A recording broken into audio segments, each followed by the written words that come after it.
من لاعبي فريق نادي الزوراء. حتى المدافعين متقدمين للامام، هذا لاسانا اللي دائما يساند عن طريق الجانب الايمن، ومحاوله داخل منطقه الجزاء، ويطالبون بركله جزاء، يطالبون بركله جزاء.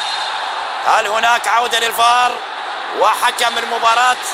هل هناك ركله جزاء؟ لاحظ الاعاده، لاحظ التمريره داخل منطقه الجزاء، اليد ما اعتقد تكون ركله جزاء اذا مباشره الى اليد، اذا اليد مفتوحه عن الجسم يعني هذا يقدر حكم المباراه.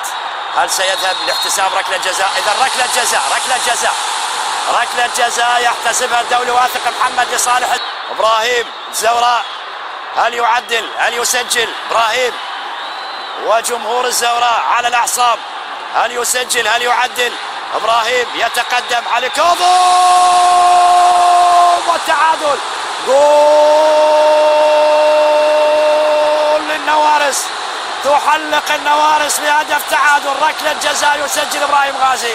ابراهيم غازي يسجل التعادل للزوراء. فرحه جماهير الزوراء، فرحه جماهير الزوراء.